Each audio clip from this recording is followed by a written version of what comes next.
在当下的战场逻辑里，几乎所有人都在谈隐形。美国空军手里有 F-22，有 F-35，仿佛隐形就是未来空战的唯一密码。可偏偏在这个时间点，他们又把目光投向了一架看似老牌的战机 F-15的全新改型。这就像一支球队已经买了最顶级的明星前锋，却还回头签下了一个老将的升级版。问题来了，这是怀旧情节还是现实的必然？答案并不简单，因为在过去20年里，美国空军的战斗机队伍并没有如想象那样稳定壮大。F-22早早停产， F-35虽然先进，却始终没能按照计划规模快速填满部队。与此同时， F-15C 和 F-15D 这些冷战遗产机型，一架架因为机体寿命耗尽而难以维持战备。到了这一步，美国空军不得不面对一个尴尬的现实，如果不找办法补缺口，他们的空优序列会在未来几年出现断层。于是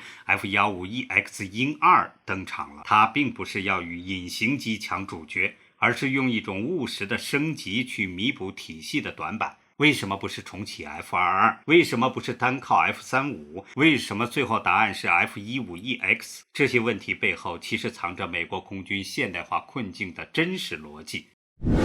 冷战结束以后，美国空军其实经历过一次大缩编。当时的想法很简单，苏联没了，威胁降低，那就不需要维持庞大的机群。结果这不直接影响到了后来整个战术航空的结构。F-22本来是接班 F-15的超级隐形战机，却在生产不到200架的时候被叫停。F-35本来寄望成为多用途救世主，结果项目迟迟不能全速铺开，延迟超支几乎成了它的代名词，两边一挤压，战术航空就出现了明显的断层。与此同时，撑起美国空军空优任务的 F-15C 和 F-15D 也在逐年老化，机体结构已经进入疲劳阶段，哪怕不断延寿，也很难撑到2030年代。换句话说，未来几年里，美国空优机队可能会出现真空带。很多人会问，那为什么不干脆重启 F-22生产？问题是成本高到离谱，重新开线需要新的供应链、新的人员培训，还要解决材料断档的问题，最终算下来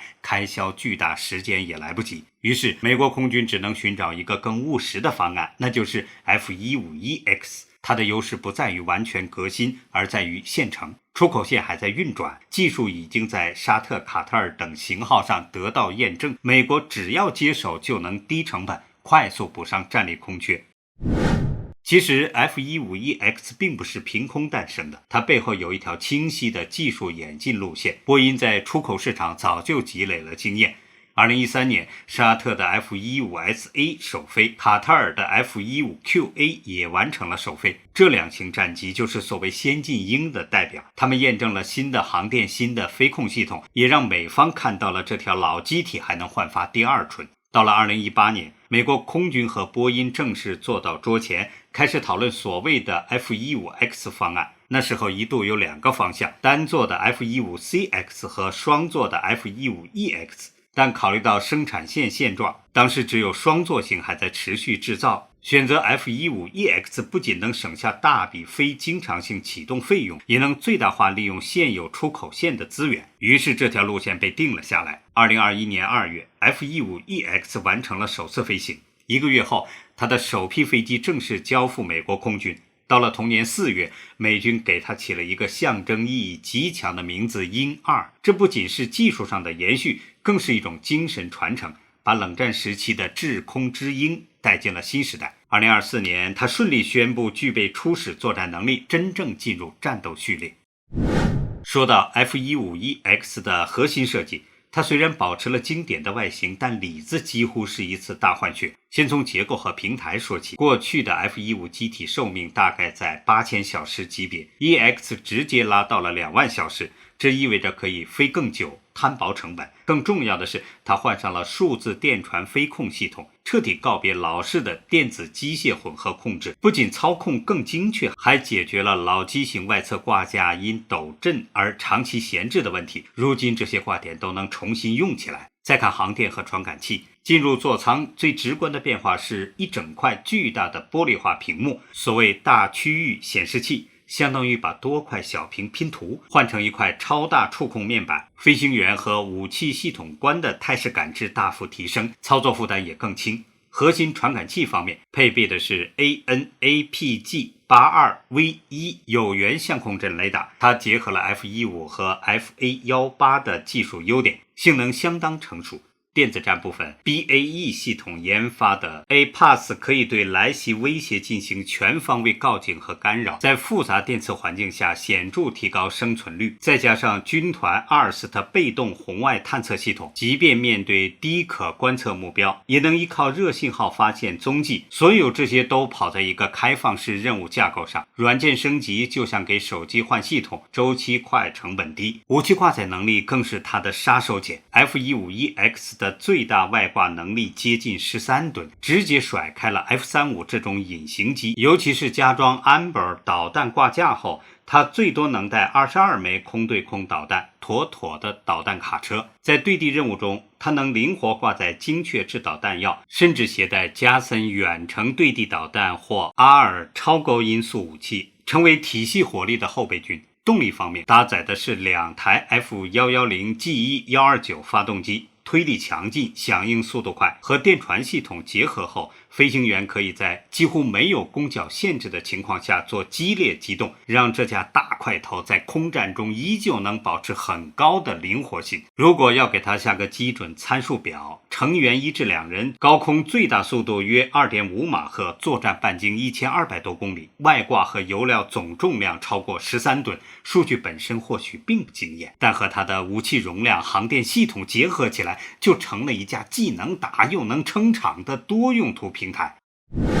如果说 F-22 和 F-35 代表了未来，那么 F-151X 的角色更像是补位者。它不是来取代隐形战机的，而是用不同的方式放大体系效能。首先，它的直接任务是替换掉即将退役的 F-15C 和 F-15D， 国土防空、战区防空这些传统任务 F-151X 接过来毫无压力，而且在载弹量和续航上比老机型更强。其次，它在高端空战里是一个搭档，隐形战机负责突破敌方防空体系，悄无声息切入关键节点。F-151X 则在后方顶着火力输出，凭借庞大的载弹量把战果彻底放大。这样一来，有限数量的隐形机就不会陷入打一架少一架的尴尬，而是由 EX 提供持续火力支持。这也衍生出一个新概念——导弹卡车。想象一下 F-22 和 F-35 在前方用隐形特性打开突破口，而 F-151X 在相对安全的后区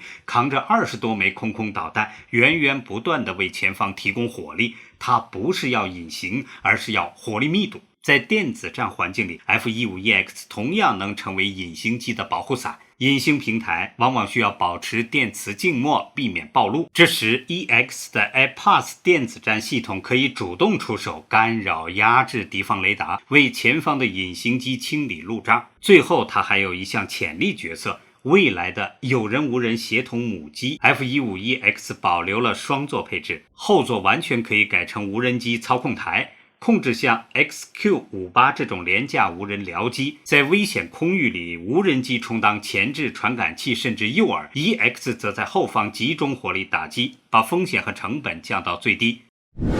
说到采购， F-151X 的节奏一开始并不算激进，美国国防部最初指定了8架，算是试水弹，边飞边看效果。但很快，空军意识到这款飞机确实能快速补缺口，于是订单逐步增加。几轮调整下来，目前的目标规模定在大约129架。这不是无限扩张，而是够用就好，把它作为稳定战斗机队形的压舱石。在部署路径上，美国空军走的是3步棋。第一步，把最早交付的几架放在佛罗里达州的埃格林空军基地，用于测试和战术开发，相当于一边摸索一边写教材。第二步，把它投向国民警卫队，优先替换那些快飞不动的 F-15CD 机队。这样做的逻辑很清楚，国土防空是硬需求，不容断层。第三步则是推到海外前沿，比如日本加手纳空军基地，这里是美军在西太平洋的重要据点。F-15EX 能在第一时间投入区域防空和快速反应。这一系列操作传递出的含义很直接，空军要以最低的组织摩擦、最快的交付速度把出动能力稳定住，既不用重新铺设 F-22 的复杂生产线，也不必等 F-35慢慢爬坡，而是用一条成熟的出口线，迅速把战斗力拉回到可接受水平。F-15EX 的影响并不仅限于美国空军内部，它在国际市场上同样掀起了一波回响。现在的使用者已经不少，以色列空军订购了基于 F-15EX 标准的 F-15IA， 用来补强他们的长期制空能力。沙特则早在更早阶段就买下了80多架 F-15SA， 卡塔尔也收到了30多架 F-15QA。这些型号其实就是先进鹰的不同版本，相当于在美军正式启用 EX 之前，盟友们已经帮忙验证过了。而在潜在客户方面，名单也很长。埃及已经达成购买协议，印尼在2023年和波音签署了意向书，准备买20多架，波兰也在评估，甚至泰国空军在寻找替代老旧 F-16时，也曾把 F-15EX 列入考量。换句话说，这架飞机不只是美军的替补，它也很可能成为未来20年盟友空军的中流砥柱。这种外溢效应还有一层隐形含义，美国的战斗机市场不能只靠洛克希德马丁一家独大。F-35虽然是明星，但它成本高，交付慢，未必适合所有盟友。而波音通过 F-15EX 既维持了自己的生产线，也为五角大楼提供了一个平衡点，让美国军工的格局保持多家健康运转。对盟友来说，他们得到的是一款经过验证、零件通用率高、训练转型快的成熟平台；对美国来说，则是稳住产业链，同时强化盟友战力的双赢。展望未来， F-15EX 的价值并不是在于和 F-22、F-35 去争谁更先进，而在于它在体系作战中的重新定位。它证明了非隐形的大平台并没有被淘汰，而是被重构。只要能带更多弹飞更久，改得快，它依然能在体系里占有一席之地。这种定位很大程度上依赖于它的开放式架构，未来作战节奏越来越快，电子战软件升级，武器接口几乎年年都在变。F-15EX 的优势就在于它能像更新软件一样迭代任务系统，这意味着它的寿命不再单纯取决于机体结构，而取决于软件能不能跟得上时代。更重要的是，美国空军把它和隐形战机组合使用，形成了一种组合拳思路。第5代负责打穿节点，悄无声息突破防区， F-15EX 则在后方承接火力，提供电子战和导弹输出，把突破口扩展成战果。单看隐形机数量有限，价格昂贵，单看 EX 生存力不如隐形，但把两者放在一个体系里，成本效益反而更优。最终要得出的判断是， F-15EX 的价值不在于单机性能能否碾压对手，而在于它能否成为整个战术体系的放大器。它用大载荷和开放架构把有限的隐形机效能推到最大化。这也是为什么美国空军宁愿在隐形至上的时代，依然给这架看似传统的战机留出位置。说到这里，我们大概能看清 F-15EX 的真正定位了。他不是明星球员，也不是过气老将，而是那种在关键时刻能稳定军心的角色。他能不能成为未来战场的主角，或许未必，但他能不能决定体系的输赢，答案就没那么容易否定了。所以问题来了，在你的战场想定里， F-15EX 更像是一个便宜耐打的替补，还是一个决定战果的武库放大器？欢迎把你的看法留在评论区，看看谁的观点更能说服大家。如果你喜欢这种把技术细节和战略逻辑掰开揉碎的内容，别忘了点赞和订阅，我们会继续带来更多硬核但好懂的军武解读。我们下期见。